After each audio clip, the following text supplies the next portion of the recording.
sila ni Chua, kaliwat kanan ang paghimod din na ng puwet ni Isko. Kaliwat kanan ang ginagawa nilang paraan para mahilot nila si Isko kasi tinik sa lalamunan nila si Isko. Kaya nga ako sa akin lang pagpatuloy mo Isko yung ginagawa mo na pagbatikos dito sa mga ito. Kasi kanina mayroong picture na kumakalat na nag-usap na sila ni Chua. Okay din naman yun. For the people of Manila, kailangan talaga magkaisa sila. Pero dapat ipaliwanag mo, Mayor Isko, kung ano yung pinag-usapan nyo. Sabihin mo sa taong bayan kung ano yung pinag-usapan nyo. Para transparent. Kasi kung bigla kang hihinto sa pagbatikos kanila Chua, tapos si Chua bigla rin hihinto sa pagbatikos sa'yo, tapos walang alam yung mga Manileño kung anong nangyari, baka mapasama ka lang, Isko. Kasi baka isipin ng mga taga Maynila na baka baka nagka-aregluhan dito. Ayaw naman natin yun. Kasi gusto natin yung ginagawa ni Isko. Not because si Chua ay binabanatan niya, si Abante, sino ba yun? Si Suso, si Kuhol yung binabanatan niya. Not because of that. But because gusto natin sundan si Isko nung iba pang mga mayor sa buong Pilipinas at i-expose lahat ng kabulastugan ng mga politiko sa kanila. Ito pa isa. Para lang makita nyo. Ito pa. Ayan. So shortcutin na natin to kasi mahaba ito Flood control project. Ayan flood control project. Iba pa to Iba pa to. Part 4. Whatever. No? Basta continuation ito sa ating vlog kanina. Doon tayo kanina sa traffic. Ayan. Huwag muna kayo pumunta ng Davao. Yung Davao ang traffic. Pero, ganun talaga. Mga next year, maganda. Best times para pumunta ng Davao City. Traffic sa Davao kasi nga, ang Davao City ay progresibo. Maunlad. Pero tingnan natin itong mga flood control projects na to. Ayan, di ba? Manirahan for good, mag-retire. Dito maglipat. Ayan magbuhos ng maraming ulan. Ganda ang kapal Kasi babahalang sila ng 3 hours. Ayan tinatambayan Nakatakot yung lugar. Ayan maliwanag.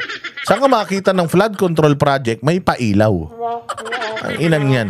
Kung yung flood control sa inyo tinitipid dito sa Davao, yung flood control ayan, iniilawan pa para hindi madilim, hindi bahayan ng mga masasamang loob. Gawin tambayan ng mga kabataan, at least hindi sila dyan gumawa ng baby.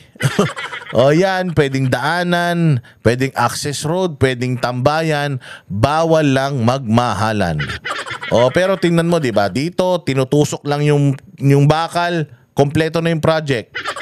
Sa Davao, nasiserve na niya yung purpose niya, nadidepensahan yung integrity ng construction nung noong ang tawag ba diyan? Riverbed ba yan? Hindi riverbed yung babae. River wall, sea wall, kung ano man yan. Napoprotektahan niya na sa erosion yun. Ayan, may tambayan pa. Meron pang pwede ka mag-ehersisyo diyan.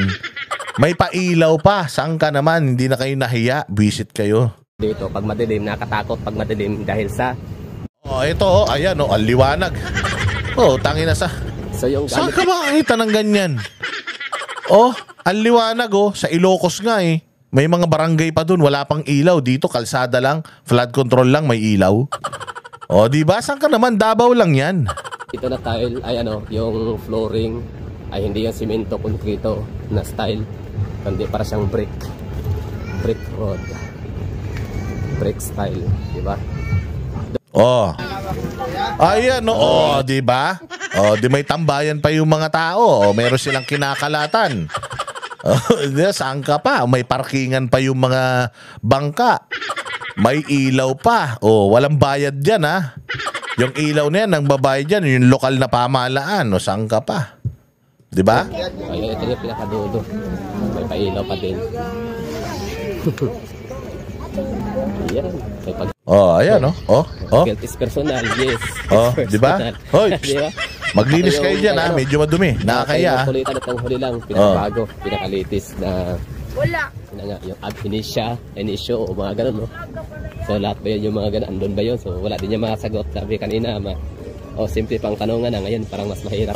Di ba? Ayan, ganyan. Alam nyo, pumunta pa, sabi ko nga sa inyo, pumunta kayo ng Kingdom. Pumunta kayo, nako.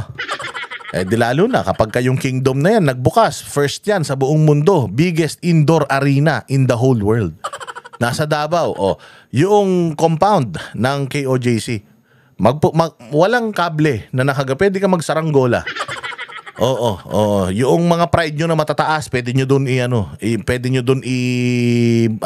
ipagyabang sa loob ng Kingdom of Jesus Christ compound. Dahil walang kable doon, lahat ng mga kable nasa ilalim. Kahit doon sa Tamayong, kahit doon sa Glory Mountain, Prayer Mountain, walang kable na nasa ibabaw, lahat nasa ilalim. Tsaka pag pumunta kayo doon sa Prayer Mountain ni Pastor Apollo Kibuloy, Prayer Mountain ni Pastor Apollo Kibuloy, magugulat kayo doon. Walang pera ng gobyerno na ginamit doon, pero pag nakita ninyo yung standards ng ng kalsada, curb and gutter, at saka yung kapal ng mukha nyo, hindi. Yung kapal ng semento na nilalagay ni Pastor sa mga kalsada niya doon sa Prayer Mountain at Glory Mountain, mahihiya kayo. Walang pera ng taong bayan, pero ang kapal, mas makapal pa sa mukha nyo. Sa totoo lang. Kaya sayang, kung nanalo talaga si Pastor, kung hindi lang dinaya, papakitaan kayo ni Pastor kung paano gumawa ng mga kalsada at ng mga infrastructure. Napakaganda. Kung makikita ninyo, yung Prayer Mountain, yung Glory Mountain, yung Kingdom, pag nakita nyo kung utak lahat ni Pastor yan, kita nyo kung gaano ka state of the art yan. Gaano kaganda yung Kingdom, gaano kaganda yung Kingdom of Jesus Christ, gaano kaganda yung Glory Mountain. Alam mo, pag nagpunta ka doon sa Prayer Mountain, para kang nasa the Netherlands. Yung mga bahay, yung mga structures, yung kalsada, lahat, yung arrangement ng mga halaman, yung mga falls. Alam nyo ba na walang supply ng tubig doon? Alam nyo ginawa nila, Pastor? Umakyat sila sa bundok, hinanap nila kung saan dumadaan yung tubig, tapos dinivert nila yung tubig sa ilog, dinala nila doon. Hindi lang sila nakinabang. Di lang sila nakinabang, pati yung mga tao sa paligid noong dyan sa Tamayong nagkaroon ng patubig dahil dyan sa inisyatibo ni Pastor. May pera ng gobyerno? Wala. Kaninong pera ginamit? Paghihirap, sakripisyo, sama-sama, pagsasama-sama ng mga miyembro ng Kingdom of Jesus Christ. Ang nakinabang, hindi lang sila, pati yung mga community sa paligid nila. Ganyang kagaling ang mga taga Davao. Ganyang kagaling sila Pastor Apollo Kibuloy. Sabi ko nga sa inyo, marami pa tayong papakita kaya lang mahaba na masyado tong vlog natin. Kami ang boses ng masa, hindi natatakot. Katotohanan lang, di kami nalulunod. Walang bahid ng sismis, lahat ay totoo. Kahit sino ka pa, pag mali ka babanatan ka. Walang pinipiling kulay, wala kaming kinikilingan. Basta para sa bayan, kami lalaban. Pagdama palakpakan, pag mali matatakot para sa bayan, tuloy ang sigaw. Sa harap ng kamera, walang halong takot. Mga baluktot, lahat kayo'y tutumba. Ang hustisya at totoo, yun lang ang mahalaga. Kahit sinong harang, di kami matitinag. Walang pinipiling kulay, wala kaming kinikilingan. Basta para sa bayan, kami lalaban. Pag tama palakpakan, pag mali banatan. Di matitinag, di matatakot para sa bayan, tuloy ang sigaw. Kung nasa tama ka, ikaw ay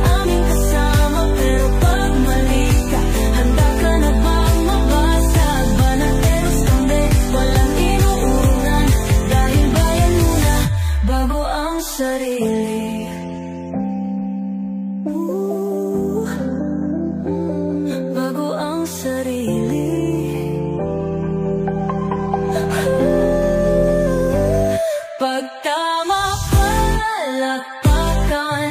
Pag mali, banatan, banatesang sigaw, katotohanan ang laban.